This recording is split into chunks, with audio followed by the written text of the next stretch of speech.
নবনীরদ নিন্দিত কান্তিধারম রসসাগর নাগর ভূপবরম। डायरेक्ट शुरू करते हैं। हरे कृष्णा रत्नाम। हम लोग श्रीमद् भागवतम के पहले स्कंद में हैं, 9वां अध्याय। आज हम लोग श्लोक संख्या 6 से कंटिन्यू करेंगे। पर्वतो नारदो धौमो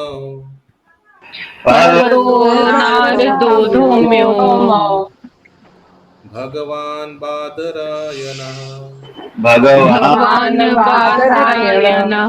बृहदाश्वो भरद्वाज शशिष्यो रेणुकासुत वशिष्ठ इंद्रपादुमादास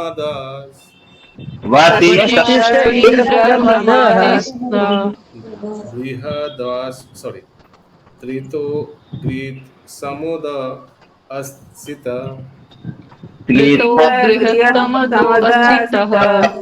काक्षिवान् गौतमो अत्रिश्च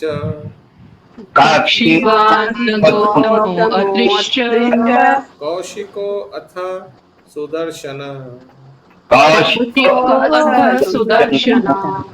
संगिनी शापे माता जी ट्रांसलेशन।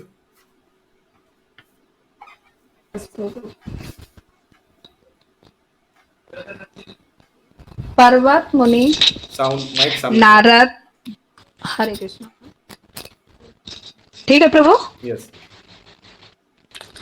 पर्वत मुनि नारद, धौम्य, ईश्वर के अवतार व्यास, बृहस्पति, भरद्वाज, परशुराम तथा उनके शिष्य वशिष्ठ, इंद्रप्रमद, कृत, गृहसमद, असित, कछिवान, गौतम, अत्रि, कौशिक तथा सुदर्शन जैसे सारे ऋषि वहां उपस्थित थे।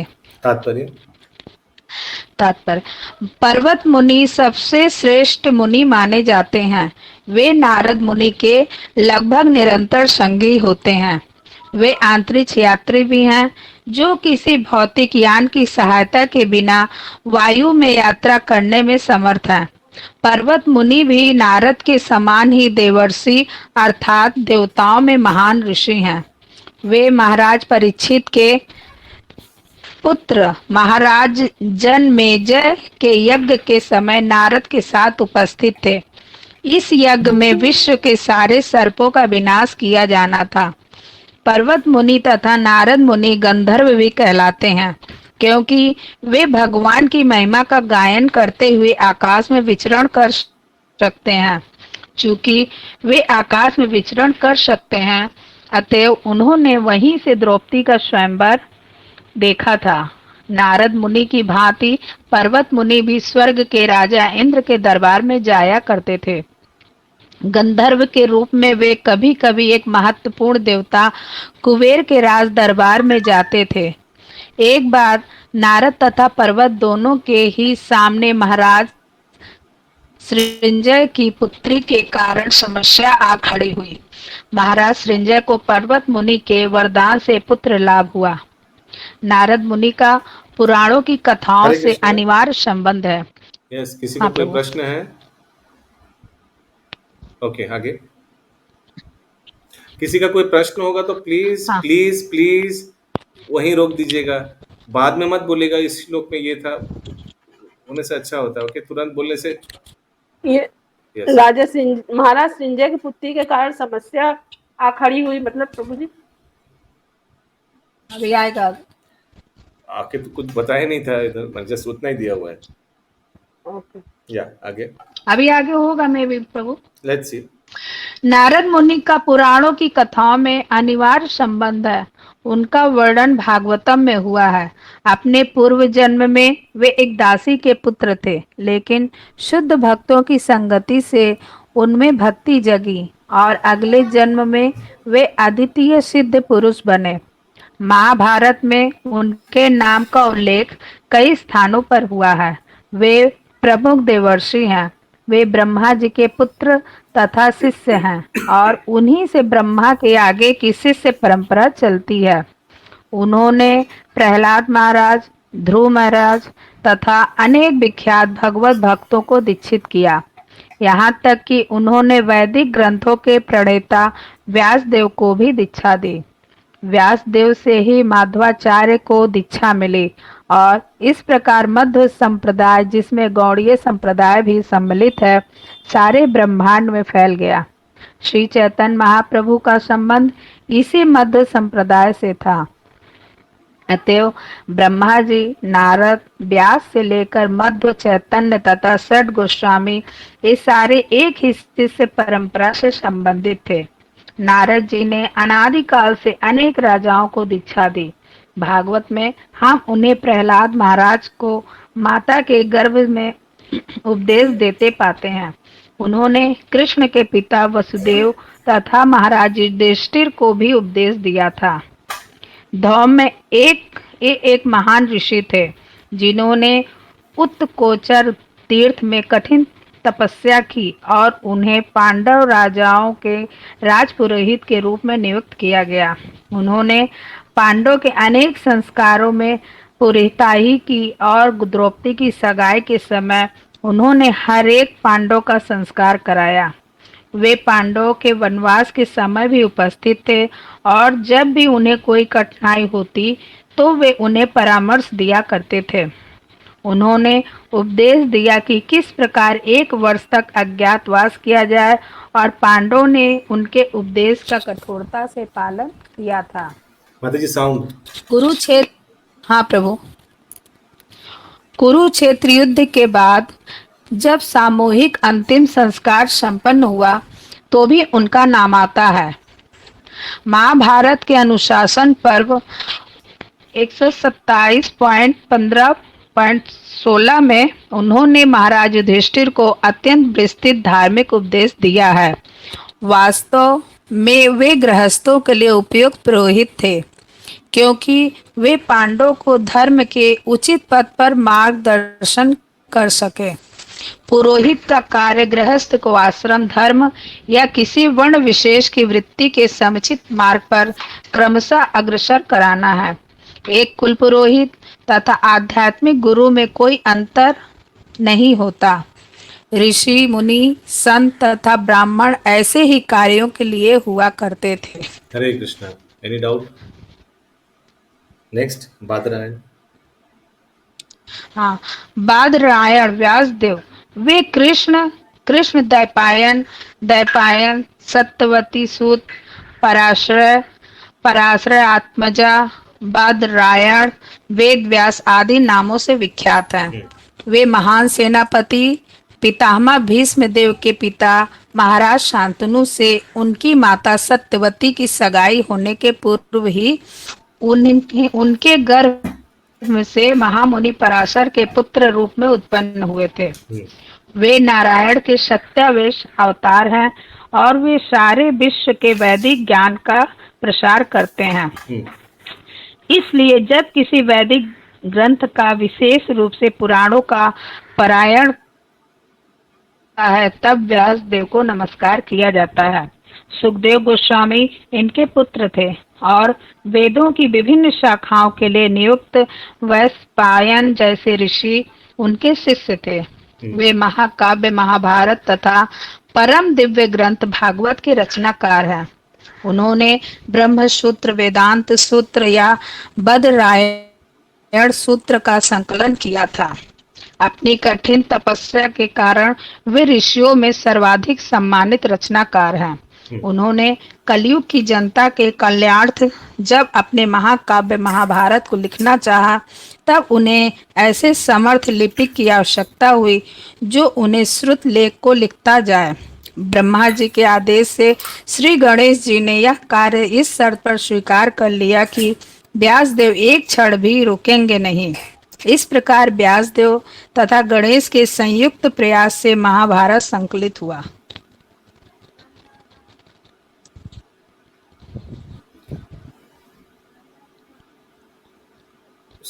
सारे वेद गणेश ने नहीं लिखा, गणेश जी ने सिर्फ महाभारत लिखा। व्यासदेव ने डिक्टेशन किया और गणेश जी ने महाभारत लिखा। और कंडीशन क्या था, किसी को मालूम है? गणेश जी ने क्या कंडीशन बोला था?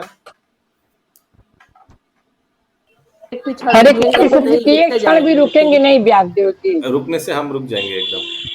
फिर व्यासदेव ने क्या कंडीशन दिया? तुम जो भी कुछ लिखोगे समझ कर लिखना लोग पड़ेगा। सोच समझ के लिखोगे। हाँ, you have to understand then you have to right.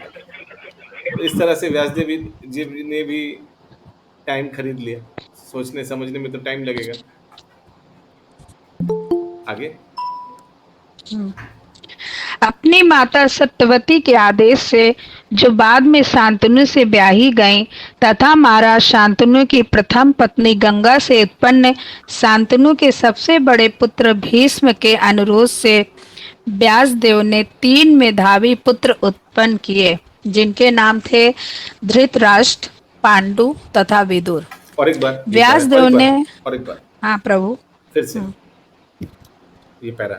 अपनी माता सत्यवती के आदेश से जो बाद में शांतनु से ब्याही गई तथा महाराज शांतनु की प्रथम पत्नी गंगा से उत्पन्न शांतनु के सबसे बड़े पुत्र भीष्म देव के अनुरोध से व्यासदेव ने 3 मेधावी पुत्र उत्पन्न किए, जिनके नाम थे धृतराष्ट्र, पांडु तथा विदुर। ओके। व्यासदेव ने कुरुक्षेत्र युद्ध के बाद तथा महाभारत के सारे योद्धाओं की मृत्यु के बाद महाभारत का संकलन किया।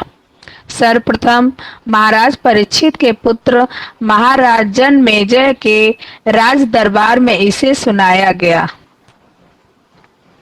बृहदृष्य ये एक प्राचीन मुनि थे। आगे। बृहदृष्य ये एक प्राचीन मुनि थे जो महाराज युधिष्ठिर से यदा कदा मिला करते थे। सर्वप्रथम वे महाराज युधिष्ठिर के काम में वन में मिले थे। आवाज आ रहा प्रभु जी? हाँ बोलिए प्रभु जी। प्रभु जी व्यासदेव जी ने 3 पुत्र उत्पन्न किए, कैसे? ये नहीं समझ में आया। पांडु पुत्रों को व्यासदेव जी कैसे उत्पन्न किए?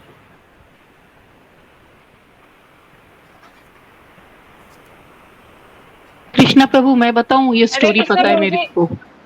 यस बताइए।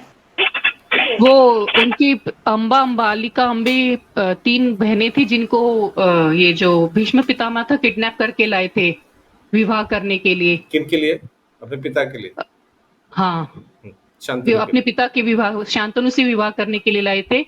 लेकिन उसमें से मतलब अंबालिका मतलब अम्बे जो थी वो तो विश्वामित्र, मतलब ये क्या नाम है इनका, भीष्म पितामह, वो बोले थे कि मैं किसी को और लाइक करती हूँ, तो वो छोड़ दिए थे। तो अंबा और अंबालिका से व्यासदेव जी ने धृतराष्ट्र और पांडु उत्पन्न किए थे, और जो विदुर जी थे हरे कृष्ण माता जी शांतनु से विवाह करने के लिए नहीं आते। शांतनु के पुत्र थे विचित्रवीर और राइट यस माता जी, उनसे शादी करने के लिए लाए थे। हाँ। शांतनु का शादी तो सत्यवती से हुआ था।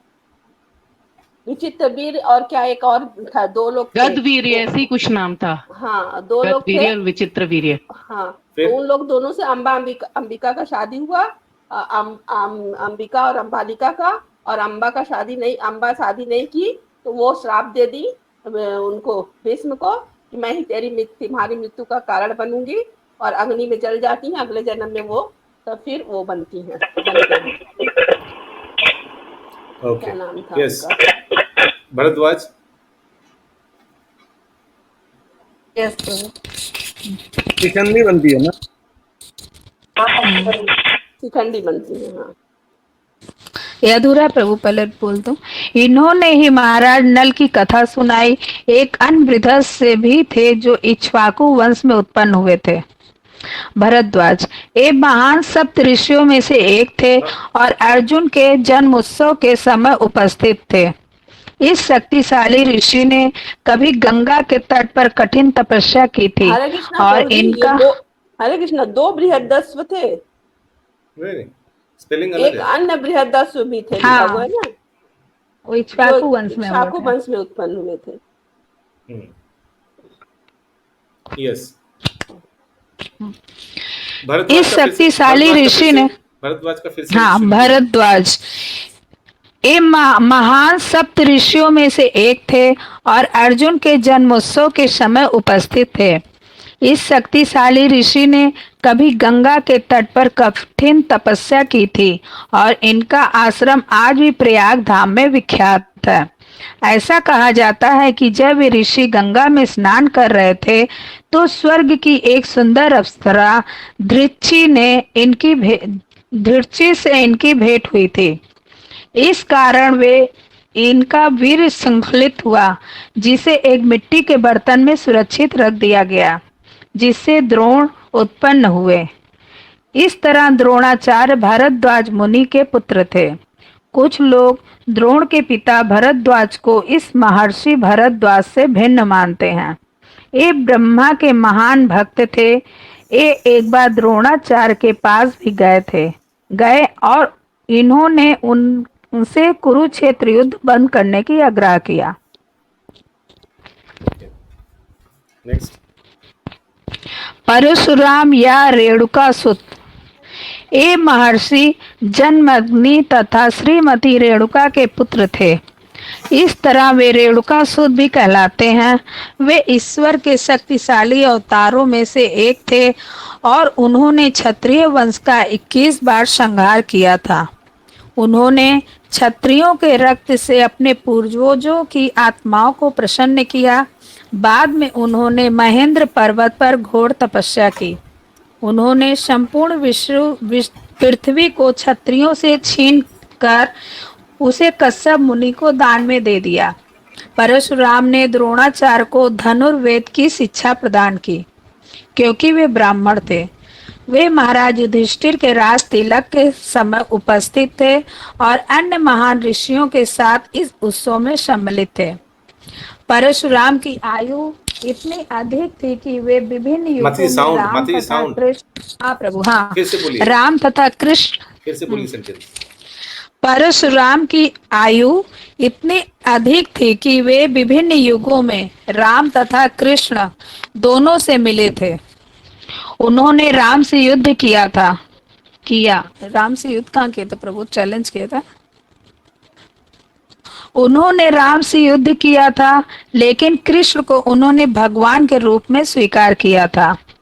उन्होंने जब अर्जुन को कृष्ण के साथ देखा तो उसकी प्रशंसा भी की। जब भीष्म ने विवाह की इच्छा अम्बा से विवाह करने से इनकार कर दिया तो अम्बा परशुराम से मिली थी और उसकी प्रार्थना पर उन्होंने भीष्म देव से उसे पत्नी रूप में स्वीकार करने के लिए कहा था। अपने गुरु होते हुए भी भीष्म देव ने उनकी बात नहीं मानी, अतः परशुराम ने उनसे युद्ध किया था। दोनों में घमासान युद्ध हुआ और अंत में परशुराम भीष्म से प्रसन्न हुए और उन्होंने उनको विश्व का सबसे बड़ा योद्धा होने का वरदान दिया था। वशिष्ठ ये ब्राह्मणों में से सबसे विख्यात ऋषि थे और ब्रह्मश्री वशिष्ठ देव कहलाते हैं। वे रामायण तथा महाभारत दोनों ही कालों के विख्यात व्यक्तित्व थे। उन्होंने भगवान श्री राम का राज तिलक संपन्न कराया था और वे कुरुक्षेत्र के युद्ध में भी उपस्थित थे।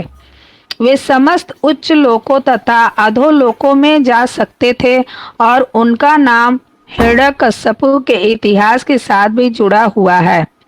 विश्वामित्र तथा उनके बीच बहुत तनाव उत्पन्न हुआ था, क्योंकि विश्वामित्र उनकी कामधेनु गाय लेना चाहते थे। जब वशिष्ठ मुनि ने अपनी कामधेनु देने से इनकार कर दिया तो विश्वामित्र ने इनके 100 पुत्रों को मार डाला। एक पूर्ण ब्राह्मण होने के नाते वे विश्वामित्र के सारे व्यंग सहते रहे। एक बार तो विश्वामित्र के प्राणों से ऊब कर उन्होंने आत्महत्या भी करनी चाहिए, किंतु वे ऐसा कर नहीं पाए। वे पर्वत से कूदे, किंतु वे जिस पत्थर पर गिरे वे रुई के ढेर बन गए और वे बच गए। वे समुद्र में कूदे, किंतु लहरों ने उन्हें पुनः किनारे पर ला दिया। वे नदी में कूदे, लेकिन नदी ने उन्हें पुनः किनारे पर ला दिया। इस प्रकार उनके आत्महत्या के सारे प्रयास विफल रहे। वे सप्त ऋषियों में से एक हैं और इस सुप्रसिद्ध नक्षत्र अरुधंती के पति हैं। प्रभु एक नेक्स्ट। ऋषि हो के इस तरह उनके मुख हम्म। सप्त ऋषि में, हाँ ठीक है प्रभु। इंद्र प्रमद, ये एक अन्य विख्यात ऋषि हैं। कृत, वे प्रजापति गौतम के 3 पुत्रों में से एक थे। पुत्रों में से वे तीसरे थे और उनके अन्य भाइयों के नाम एकत और धृत थे। ये सभी भाई महान ऋषि थे और धर्म के चुस्त पालक थे। कठोर तपस्या के बल पर वे ब्रह्मलोक को प्राप्त हुए थे। एक बार त्रित मुनि कुएं में भी गिर गए। वे अनेक यज्ञों के व्यवस्थापक थे और महर्षि के रूप में मृत्युशैया पर पड़े भीष्म देव को अपना सम्मान प्रदर्शित करने भी आए थे। वे वरुण रोप के सप्त ऋषियों में से एक थे। वे विश्व के पाश्चात्य देशों के रहने वाले थे, अतः संभवतः वे यूरोपीय देशों के निवासी थे। उस समय सारा जगत एक ही वैदिक संस्कृति के अधीन था। हरे कृष्णा प्रभु। Yes. इधर लिखा है कि वे वरुण लोक के सप्तऋषियों में से एक थे, मतलब वरुण लोक के सप्तऋषि अलग हैं और ये जो वशिष्ठ भारद्वाज सप्तऋषि जो होते हैं ये अलग हैं। He was one of the 7 sages in the Varun Lok. Treta. हाँ, ये तो लग रहा है क्योंकि सप्तऋषि में तो त्रिता का नाम नहीं आता है। आगे। गृहसमद, स्वर्ग के एक ऋषि। वे स्वर्ग के राजा इंद्र के घनिष्ठ मित्र थे और बृहस्पति के समान ही महान थे। महाराज युधिष्ठिर के दरबार में उनका आना जाना रहता था और उस स्थान पर भी वे गए जहां भीष्म देव ने अपनी अंतिम श्वास ली। कभी कभी वे महाराज युधिष्ठिर के समक्ष शिव जी का गुणगान अनुवाद किया करते थे। वे वीतहव्य के पुत्र थे और देखने में इंद्र की आकृति से मिलते जुलते थे। कुछ बार इंद्र के शत्रुओं ने उन्हें इंद्र समझकर बंदी बना लिया था। वे ऋग्वेद के विद्वान थे और ब्राह्मणों द्वारा उन्हें अत्यधिक सम्मान दिया जाता था। उन्होंने ब्रह्मचर्य जीवन बिताया और वे सभी प्रकार के शक्ति संपन्न थे। नेक्स्ट। असित, इसी नाम का एक राजा भी हुआ है, और कोई लेकिन यहाँ पर और कोई पढ़िए। लेट्स सी, नया कोई पढ़ना चाहेंगे? हरे कृष्ण प्रभु जी, मैं पढ़ूं? नया कोई पढ़ना चाहेंगे जो नहीं पढ़ा आज तक?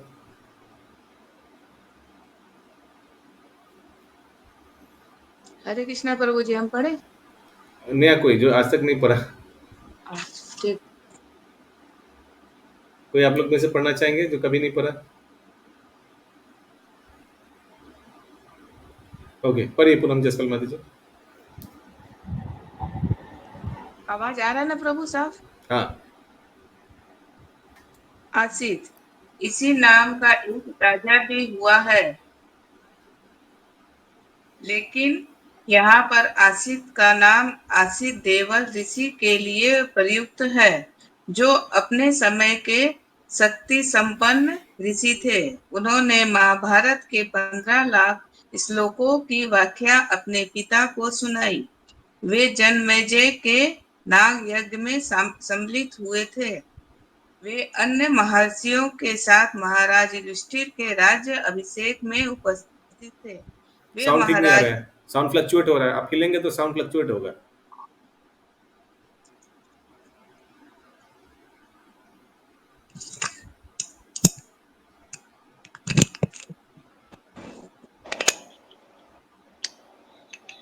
यस, स्पीकर सामने रखिए। तो पिता का क्या नाम था प्रभु जी? दिया नहीं है।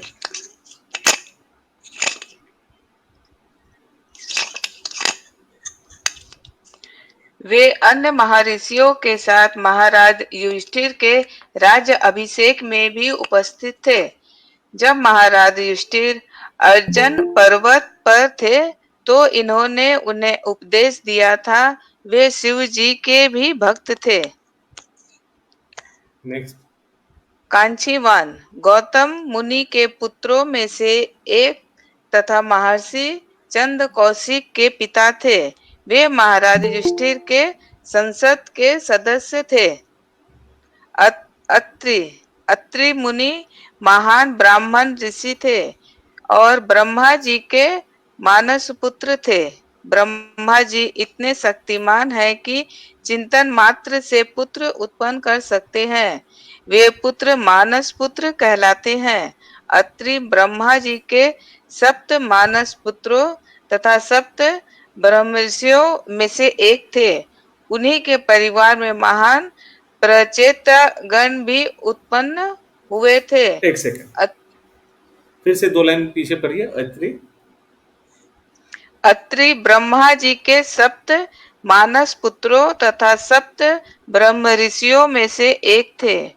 उन्हीं के परिवार में महान प्रचेतागण भी उत्पन्न हुए थे।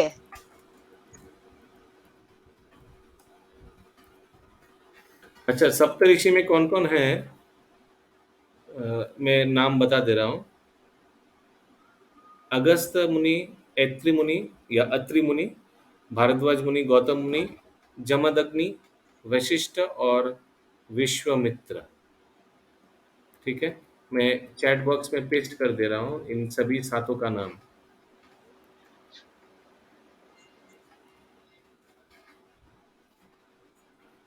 अगस्त मुनि, अत्रि मुनि, भारद्वाज मुनि, गौतम मुनि, जमदग्नि, वशिष्ठ और विश्वामित्र। आगे। अत्रि मुनि के 2 क्षत्रिय पुत्र थे और दोनों ही राजा बने, जिनमें से एक का नाम राजा अथर्म था। 21 प्रजापतियों में इनकी भी गणना की जाती है। इनकी पत्नी का नाम अनसुईया था। इन्होंने महाराज परीक्षित के महान यज्ञों में उनकी सहायता की थी। अत्रि मुनि के 2 क्षत्रिय पुत्र थे, तो हो सकता है कि कर्म के अनुसार ये क्षत्रिय थे। एडमिनिस्ट्रेटिव क्वालिटीज था उनमें।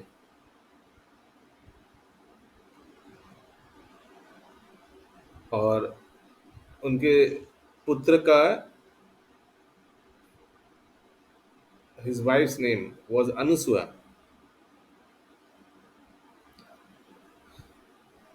आगे। कौशिका सॉरी। राम सीता जी जब जा रहे थे वनवास में प्रभु थे, अनसुईया अत्रि मुनि के आश्रम में रुके थे एक रात के लिए। हाँ माता जी, फिर से बोलिए। मतलब राम जी जब सीता मैया को लेकर वनवास गए थे ना, तो अत्रि मुनि के आश्रम में रुके थे। तब अनसुईया मैया जो उनको वस्त्र दी थी जो कभी गंदा ना हो और आभूषण दी थी। और अनुसुईया माता ने बहुत उपदेश भी दिया था, तो बहुत फेमस है वो उपदेश। अनसुईया माता उनका भी बहुत मतलब होता है, पूजा होता है कि तपस्या। अच्छा सती अनुसुईया ना, ऐसे कुछ बोलता है। हाँ, प्रभु जी सती अनुसुईया का यहाँ आश्रम परीक्षा लेने के लिए इंद्र गए थे ना, तो एक बार उनको भी बच्चा जो दात्रेय भगवान है उन्हीं का। यस, अशोक प्रभु बता सकते हैं क्या थोड़ा शॉर्ट में? इनके सतीत्व की परीक्षा लेने के लिए इंद्र और चंद्रमा वगैरह देवता लोग गए थे, तो उनके सतीत्व पर थोड़ा दाग लगाने की कोशिश किए थे। तो इन्होंने अपने सतीत्व के प्रभाव से उन दोनों को बच्चा बनाकर अपनी जंघाओं पर, उनका ये शर्त था कि हम इस जंघा पर बिठाएंगे तभी हम भोजन करेंगे, अन्यथा नहीं करेंगे। तो उन्होंने जंघा पर बिठाया था, लेकिन ऐसा बालक बना दिया था कि वो जस्ट न्यू बॉर्न बेबी की तरह। अच्छा, वेरी गुड। यस, कौशिक महाराज युधिष्ठिर के राज दरबार में स्थायी ऋषि सदस्य थे। ये कभी कभी भगवान कृष्ण से भी मिलते रहते थे। इसी नाम के अनेक अन्य ऋषि हुए थे। सुदर्शन यह स्वाधित शक्तिशाली अस्त्र है। यहाँ तक कि ब्रह्मास्त्र या अन्य विध्वंसक अस्त्रों से भी यह श्रेष्ठ है। और इस चक्र को भगवान ने विष्णु या कृष्ण ने अपने अस्त्र के रूप में स्वीकार किया था। किन्हीं किन्हीं वैदिक ग्रंथों में कहा गया है कि अग्निदेव ने यह अस्त्र श्री कृष्ण को प्रदान किया था, लेकिन सच्चाई तो यह है कि भगवान इस अस्त्र को निरंतर धारण किए रहते हैं। अग्निदेव ने यह अस्त्र श्री कृष्ण को उसी प्रकार अर्पित किया जिस प्रकार महाराज रुक्म ने उन्हें अपनी पुत्री रुक्मणी प्रदान की थी। क्योंकि देखा भगवान जाए तो रुक्मिणी देवी तो भगवान का इटर्नल कंसोर्ट है, नित्य पत्नी है। हाँ, तो ऐसा लग सकता है कि इस लीला में उनको दिया है। वैसे अग्निदेव ने एक लीला में उनको दिया है सुदर्शन चक्र। वास्तव में सुदर्शन चक्र तो भगवान के साथ हमेशा है। आगे भगवान अपने भक्तों की ऐसी भेंट स्वीकार करते रहते हैं, यद्यपि ये उन्हीं की नित्य संपत्ति है। महाभारत के आदि पर्व में इस सुदर्शन अस्त्र का विस्तृत वर्णन मिलता है। भगवान कृष्ण ने इसका उपयोग अपने प्रतिद्वंदी शिशुपाल के वध के लिए किया। उन्होंने इसी के द्वारा शल्व का भी वध किया और कभी कभी उन्होंने चाहा था कि अर्जुन अपने शत्रुओं का संहार करने के लिए इस चक्र का प्रयोग करे। महाभारत विराट पर्व 56.3। 8 नंबर हरे श्लोक। कृष्णा। अन्य च मुनयो ब्राह्मण, बोलिए सब। अन्य च मुनयो ब्रह्मन् ब्रह्म रत दयो अमलः ब्रह्मरथदयो अमलः शिष्येरुपेत अजग्मुः शिष्योपेता आजग्मो कश्यपं गिरसदयः कश्यपाङ्गिरसयादया। यस। तथा सुखदेव गोस्वामी एवं अन्य पवित्र आत्माएं कश्यप, अंगगिरस इत्यादि अपने अपने शिष्यों के साथ वहां पर आए। तात्पर्य सुखदेव गोस्वामी। हरे कृष्णा प्रभु जी, दंडवत प्रणाम। यस, जन प्रणाम। प्रभु जी, यहाँ पे जो दिया हुआ है पवित्र आत्माएं, तो वो पवित्र आत्माएं कौन है? कहाँ दिया पवित्र आत्मा? अच्छा, यहाँ पे। हाँ, and Sukhdev Goswami other purified souls Kashyap and others. हाँ, दो का नाम दिया है, कश्यप और अंगिरा रस, और बाकी का नाम नहीं दिया है पवित्र आत्मा में।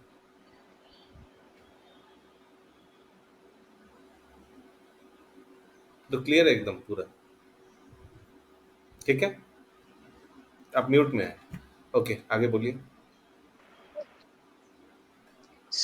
तात्पर्य सुखदेव गोस्वामी ब्रह्मराज ये व्यास देव के प्रख्यात पुत्र तथा शिष्य थे, जिन्हें उन्होंने सर्वप्रथम महाभारत तथा उनके बाद श्रीमद् भागवत की शिक्षा दी। सुखदेव गोस्वामी ने गंधर्वों, यक्षों तथा राक्षसों की सभा में महाभारत के 14 लाख श्लोक सुनाए थे। और कृष्णा, एक मिनट प्रभु। हरे कृष्णा। महाभारत में टोटल कितने श्लोक हैं प्रभु जी? पिछले श्लोक 15 लाख। अच्छा, ओ, क्योंकि लास्ट श्लोका में 15 लाख है, इसमें 14 लाख लिखा हुआ है, इसलिए पूछा। तो यहाँ तो 14 बताया, 15 में से 14 लाख सुनाया। ठीक है, आगे। और श्रीमद् भागवत सर्वप्रथम महाराज परीक्षित को सुनाया। उन्होंने अपने पिता के सारे वैदिक साहित्य का पूरी तरह अध्ययन किया।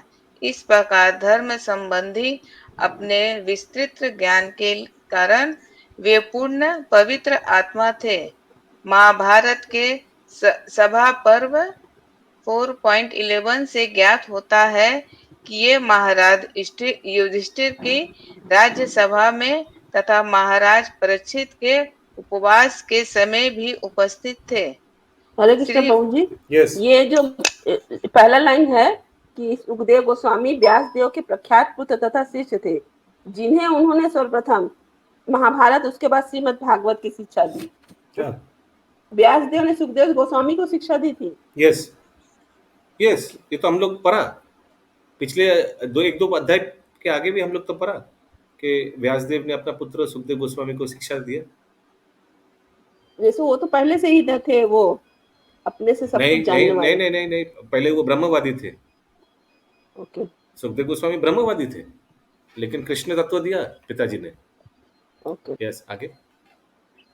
श्री व्यासदेव ने प्रामाणिक शिष्य होने के नाते ये अपने पिता के धार्मिक सिद्धांतों तथा आध्यात्मिक मूल्यों के विषय में जिज्ञासाएं करते रहते थे। इनके पिता ने इन्हें योग पद्धति सिखलाई, जिससे वैकुंठ प्राप्त किया जा सकता है। उन्होंने कर्म तथा ज्ञान का अंतर, आत्मा साक्षात्कार के करने के साधन, चारों आश्रम अर्थात ब्रह्मचर्य, गृहस्थ, वानप्रस्थ और संन्यास आश्रम, पूर्ण पुरुषोत्तम भगवान का दिव्य पद, उनके साक्षात दर्शन करने की विधि, ज्ञान प्राप्त करने वाला सुपात्र, पांच तत्व, बुद्धि की अद्वित स्थिति, प्रकृति की चेतना तथा जीव स्वरूप प्रसिद्ध व्यक्ति के लक्षण, शरीर के सिद्धांत, प्रकृति के गुणों के लक्षण, कल्पतरु तथा मनोवैज्ञानिक कार्यों के विषय में शिक्षा दी।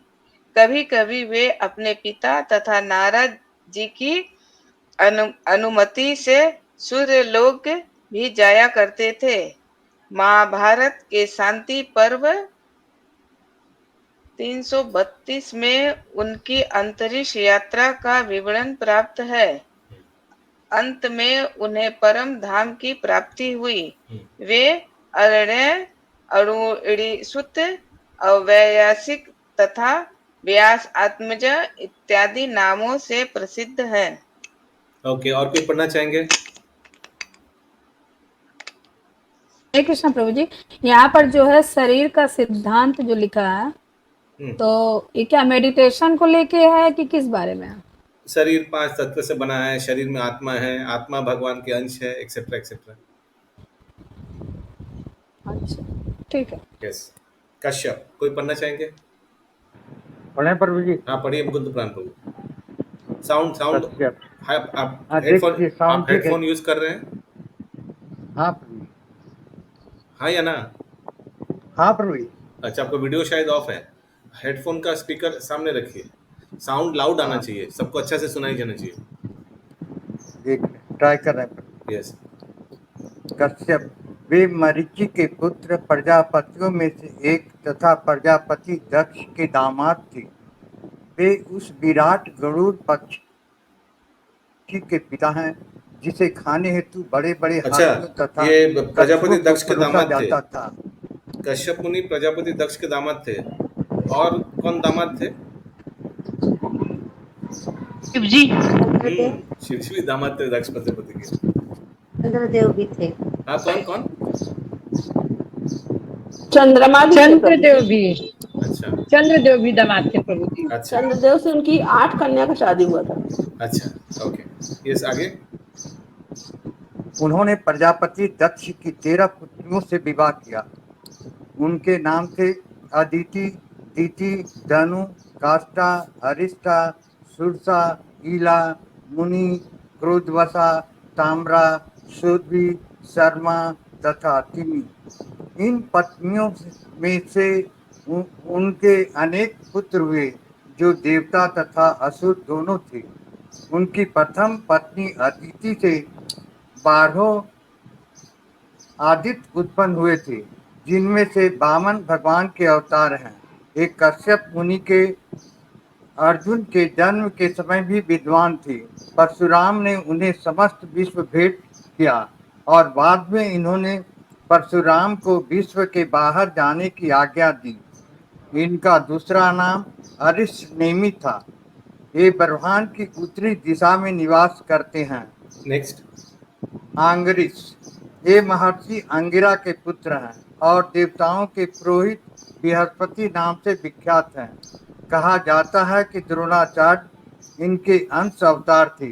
एक शुक्रा, तो देवताओं के गुरु है बृहस्पति जी, और उनका और एक नाम है अंगिरसा, लिखा है इंग्लिश में। जी, अंगिरा।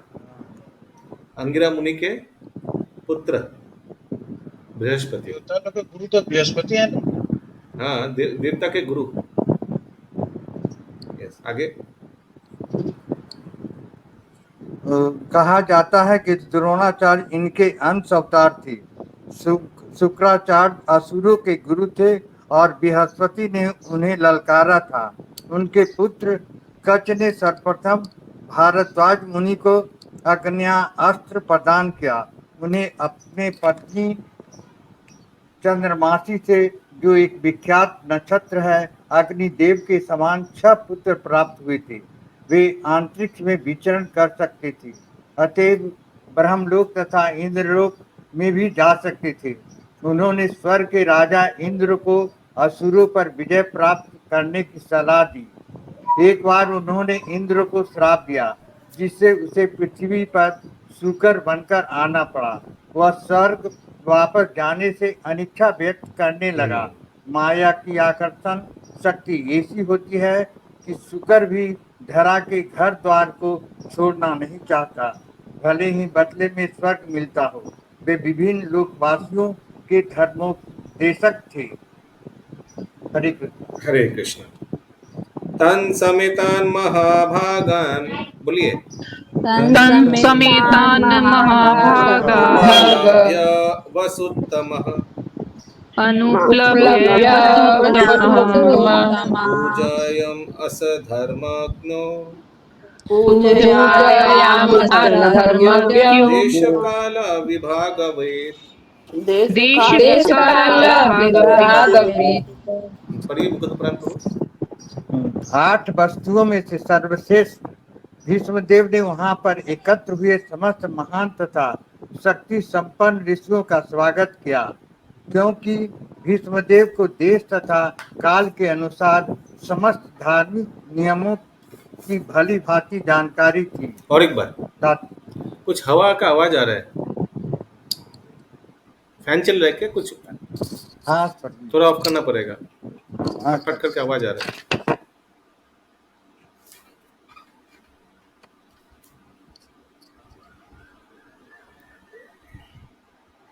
ये आपका जो स्पीकर है ना, वो सामने ले आइए प्रभु जी।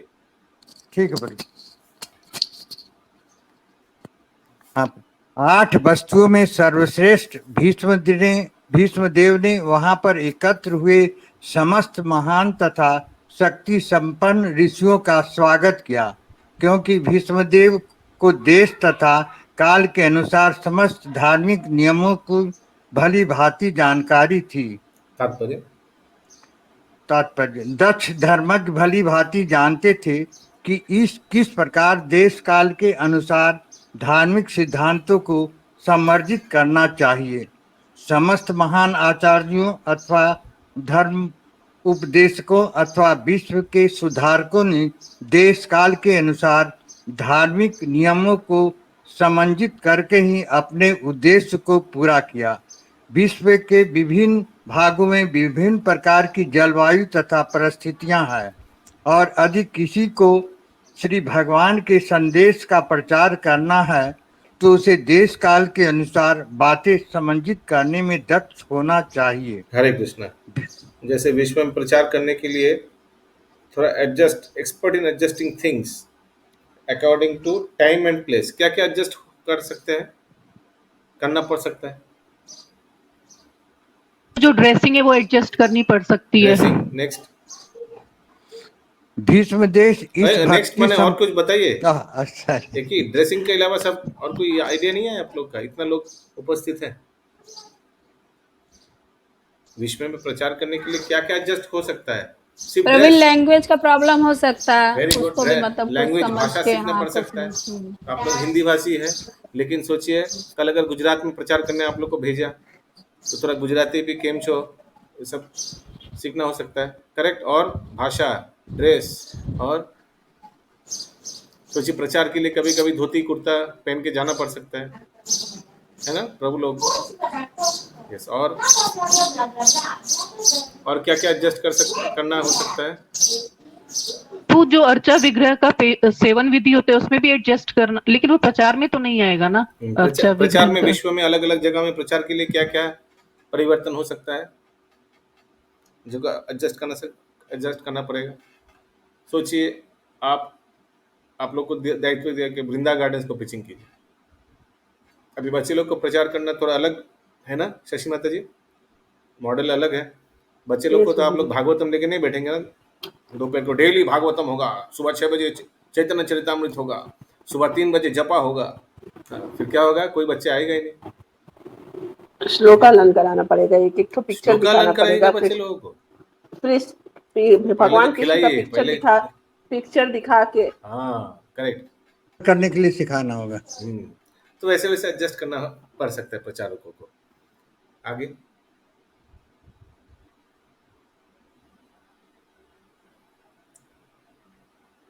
आप म्यूट में हैं प्रभु जी।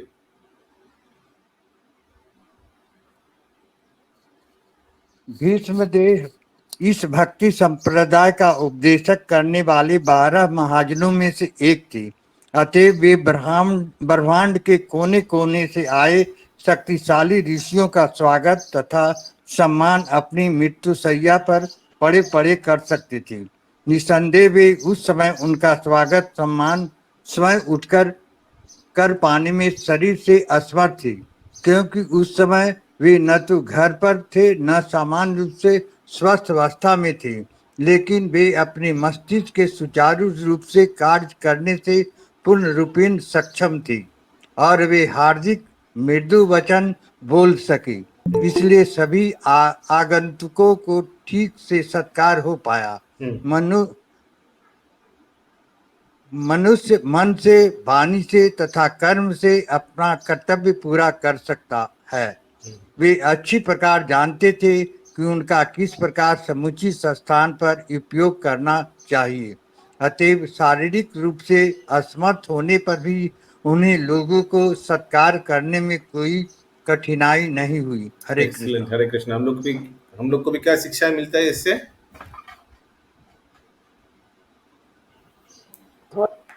हर अवस्था में, हाँ हरे कृष्णा प्रभु जी, कोई भी मतलब अवस्था, मतलब जैसा भी हो, मेहमान आए, आगंतुक लोग आए तो उन लोग को सत्कार करने के लिए हो रहना है। अपना शारीरिक कैसा भी अवस्था प्रभु, स्वागत सत्कार।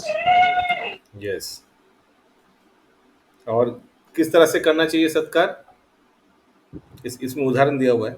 मनसा कर्मणा वाचा। मृदु वचन थे अपने। वाचा में क्या लिखा है? मीठी वाणी से। मीठी वाणी से, यस। 10 नंबर श्लोक।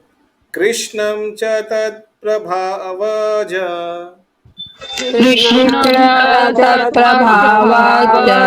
असीनं जगदीश्वरम् हृदिस्थं पूजयम् आस मायायो पट्टविग्रहम्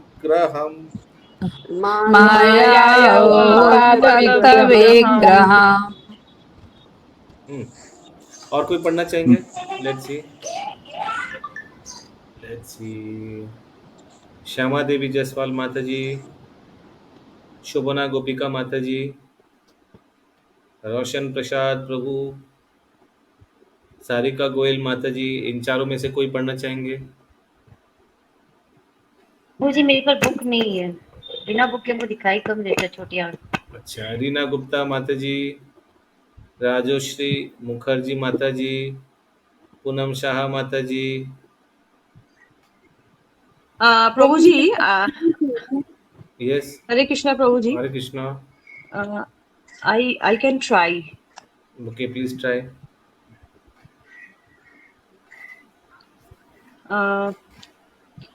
भगवान श्री कृष्ण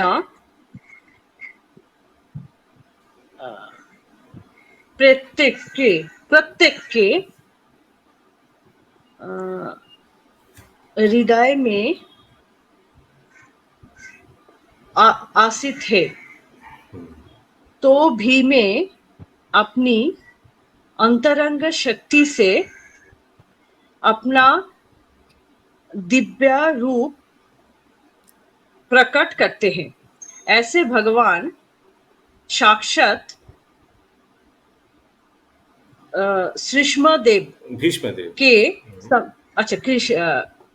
भीष्मदेव के समक्ष बैठे हुए हैं और चूंकि चूंकि विष्णुदेव उनकी महिमा से परिचित थे अतएव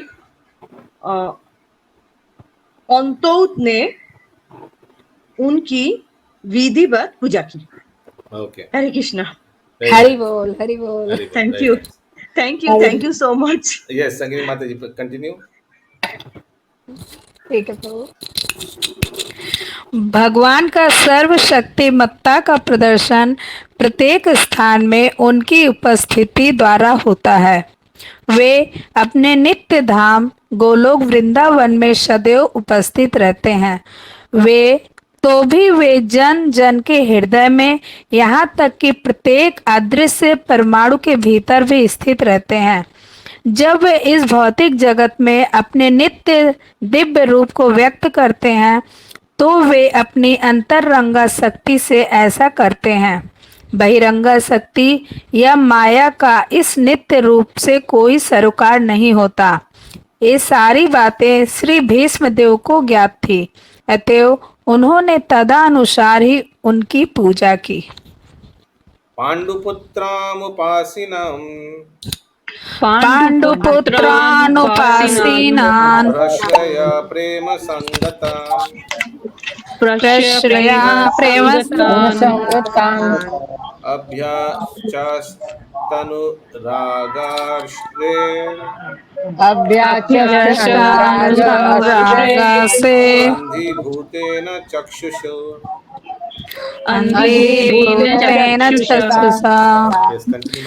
पास ही महाराज पांडु के सारे पुत्र शांत बैठे थे और अपने मरणासन्न भीष्म पिता के प्रेम से अभिभूत थे। यह देखकर भीष्मदेव ने उन्हें भावपूर्ण बधाई दी। उनके नेत्रों में आनंद अश्रु थे, क्योंकि वे प्रेम तथा स्नेह से अप्लवित हो गए थे। तात्पर्य: जब महाराज पांडु का निधन हुआ तो उनके सारे छोटे बालक थे, अतएव स्वाभाविक था कि वे राज्य परिवार के ज्येष्ठ जनों के, विशेष रूप से भीष्मदेव के लाड़ प्यार में पले थे। बाद में जब पांडव बड़े हो गए तो वे धूर्त दुर्योधन तथा उसकी टोली द्वारा ठगे गए। यद्यपि भीष्मदेव जानते थे कि पांडव निर्दोष थे और उन्हें व्यर्थ ही कष्ट दिए जा रहे थे, फिर भी राजनैतिक कारणों से वे पांडव का पक्ष नहीं ले पा रहे थे। अपने अंतिम समय में जब भीष्मदेव ने महाराज युधिष्ठिर समेत अपने यशस्वी पुत्रों को अपनी बगल में बैठे हुए देखा तो महायोद्धा पितामह अपने प्रेम अश्रुओं को नहीं रोक सके। उनकी आंखों से अश्रु स्वतः छलछला गए। उन्होंने अपने अत्यंत पवित्र पुत्रों द्वारा भोगे गए महान कष्टों का स्मरण किया। निश्चय ही वे सर्वाधिक संतुष्ट व्यक्ति थे, क्योंकि दुर्योधन के स्थान पर युधिष्ठिर सिंहासन पर बैठने जा रहे थे। इसीलिए उन्होंने उन सबों को बधाई दी। और ये बधाई सुनाने के लिए ही भगवान श्री कृष्ण युधिष्ठिर महाराज को लेकर गया भीष्म पितामह के पास, क्योंकि युधिष्ठिर महाराज, उनका मन बहुत खराब हो चुका था। वो सोचा था वो गलत रास्ते में है ना। ही थॉट उनको नहीं करना चाहिए युद्ध, इतना लोगों का मृत्यु हो गया है उनके वजह से। लेकिन उनको बधाई सुनाने के लिए, उनको संभालने के लिए, उनको ये समझाने के लिए कि वो खराब रास्ते में नहीं है, वो खराब काम नहीं किया है। भीष्म पितामह के पास भगवान श्री कृष्ण ने लेकर गया। कितना सुंदर। भगवान को मालूम है उस समय अगर भगवान कृष्ण उपदेश देता तो युधिष्ठिर महाराज उतना ठीक से नहीं लेता, क्योंकि भगवान कृष्ण के कहने पर ही तो युद्ध हुआ। सो एक थर्ड पार्टी से इंस्ट्रक्शन दिया गया। ओके, हरे कृष्णा। हम लोग यहाँ तक